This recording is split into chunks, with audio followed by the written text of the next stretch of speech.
Ja'far al-Tahawi was Hanafi, but Abu Hanifa said the same. Malik said the same. Shafi'i said the same. All the four Imams, Ahmad ibn Hanbal. This concept, the Aqeedah must be correct, my brothers and sisters. Without the Aqeedah, without this belief, without this fundamental, with these three categories of Tawheed. Which was the first? Remind me. Rububiyyah. Second, Ibadah or Uluhiyyah. Ibadah or Uluhiyyah. Uluhiyyah referring to the fact that Allah is Al-Ilah. Right? That Allah is the one who is singled out for worship. He is the Ilah. Or Ibadah, meaning that you make your Ibadah for Allah. That's the second. So first one is Allah's Lordship. Second is Allah's worship. Third one, Asma wa Sifat. The Quran revolves around these three categories of Tawheed. You'll find them somewhere in every single verse of the Quran. So how can this be a topic that is not discussed when it is in every surah of the Quran? Because studying other stuff is easy. Like you want to know not Islamic politics, just politics. They don't know Islamic politics. Because that's the subject in itself. To study politics, all you have to do is from about 5 p.m. in the evening till midnight, watch the news. And by the next morning, you'll be an expert in politics. I know what's happening in Palestine. I know what's happening in America. I know what's happening in DC. I know what's happening in Paris. I know what's happening in Islamabad. I know what's happening in Cairo. And I know when the next United Nations meeting is. You don't know nothing. This is ilm. The ilm in the aqeedah of Allah, in the belief in Allah, iman in Allah. And this is what makes the iman strong. This is what makes the believer strong and makes us want to worship Allah and causes us to fear Allah.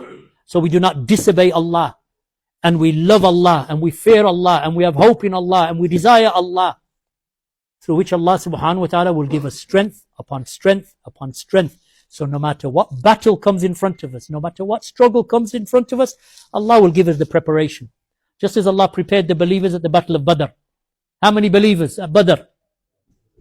300. How many mushrikeen? Close to 1,000. 3-1. Uhud.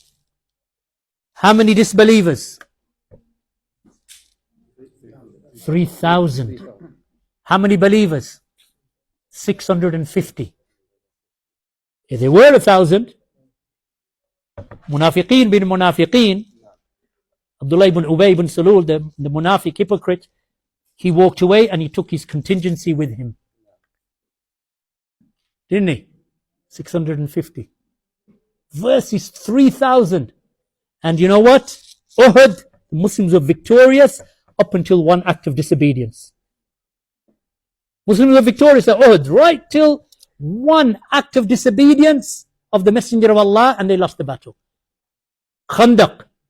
How many disbelievers? 10,000. Ahzab. Confederates. 3,000 Muslims. 3-1. Allah gave the Muslims victory. Even though the enemy was in front, over the trench, and the enemy was behind them, Banu Qurayza. Still Allah gave them victory. Why? Because of Iman. Because of Iman of the believers. You have Iman, you obey Allah, Allah will give you victory upon victory upon victory. And the enemy will not be able to humiliate you. And I'll tell you something, wallahi, you look at, when the kuffar talk about the golden age of Islam and Ahlul Bid'ah, what do they say? Banu al-Abbas. They say that the Abbasid Caliphate is the golden age of Islam. Google it, Wikipedia, Encyclopedia Britannica, and you will find it. They will say the golden age of Islam is the Abbasid period. Why? Because that was the rise of the philosophers. Al-Kindi, Al-Farabi, Ibn Sina, the rise of philosophy. Because they say, the Muslims now became enlightened.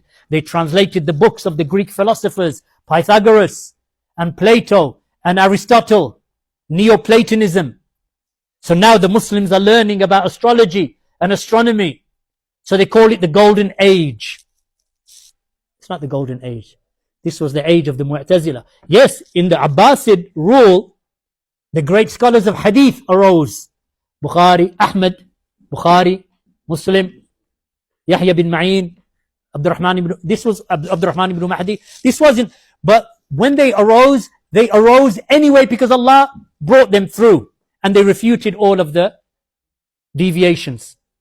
But in terms of the caliphate, the kuffar, they tell you, you know, you Muslims, mashallah, you've got such a great history. You know, your golden age, phew, subhanallah. Well, they won't say subhanallah. They'll say, you know, you had the Abbasids. We say, no. The golden age of Islam is the Khilafah Rashida. That's the golden age. Abu Bakr, Umar, Uthman, Ali, and then Banu Umayyah. This is Muawiyah, and then his family. Muawiyah falls into two branches, or the Banu Umayyah fall into two branches. Those who are the Sufyanids and the Marwanids, meaning the offspring of Abu Sufyan and Marwan. But they are all Banu Umayyah. That's the golden age. Why? Because the Aqeedah was one, Wāḥida, in the whole Islamic empire. So during the Khilafah of the four Imams and during Banu Umayyah that lasted up until 134 was the greatest domination of the world that Islam has ever known. All before 132 Hijri. Can you imagine? 130, Prophet ﷺ died, alayhi salatu wassalam, 10 after the Hijrah. From 10 after the Hijrah to 132 is 122 years. Is it not? In that 122 years, the Muslims under Banu Umayyah, Aqeedah Wāḥida. None of them were Shia or Khawarij or Qadariyah or Jabriyah. Banu Umayyah were Ahlul Sunnah. Right? Not to say that they were ma'soomeen, because they weren't. But the Aqeedah in the land was one. From Spain to Pakistan. Imagine, in 122 years, Umar conquered, in the time of Umar, Naysabur was conquered. Naysabur was conquered in the time of Umar ibn Khattab. Naysabur is northeast modern day Iran next to Afghanistan and Turkmenistan. That's where Imam Muslim ibn al-Hajjaj al-Naysaburi comes from. Banu al-Abbas, centuries later, so this is Khilafah Rashida, so this is second caliph. By 670, Genghis Khan comes into Naysabur. Banu al-Abbas are in charge. The Khilafah now is run by philosophy, Mu'tazila, Jahmiyyah, Shia, all of the bid'ah has infiltrated the hearts of the Muslims. In the masajid, bid'ah, grave worship, worship of saints, belief in Neoplatonism, the eternity of the universe. They don't even believe in the creation of the universe is eternal. So Allah gives them a lesson. Genghis Khan and his armies, his hordes, massacre the people of Naysabur. That's just Naysabur.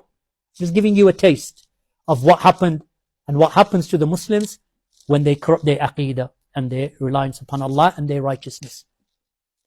He killed, I'll tell you exactly.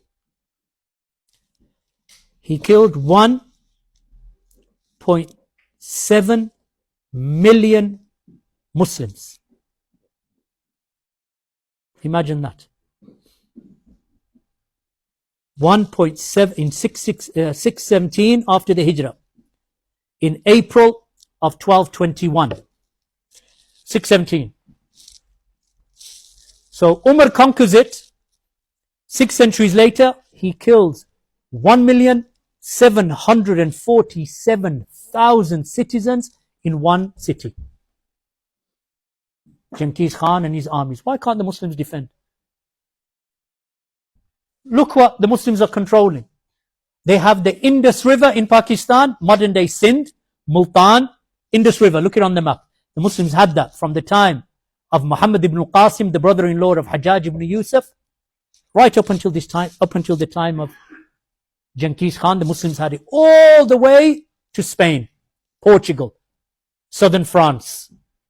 The Muslims had all of North Africa. This man walks in with his hordes, and Allah does not give them victory. When your Aqeedah becomes corrupt, إذا تبايعتم بالإينة وأخذتم بأذناب البقر ورديتم بزرع وتركتم الجهاد سلط الله عليكم ذلا.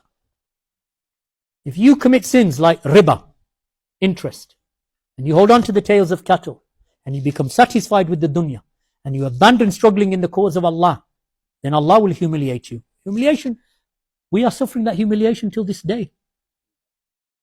It hasn't gone away. We are suffering it. Just because you're sitting in Nottingham in your house and you think, or in Birmingham and you think, khalas, I'm okay, I pay my bills, I get my wages, I'm fine.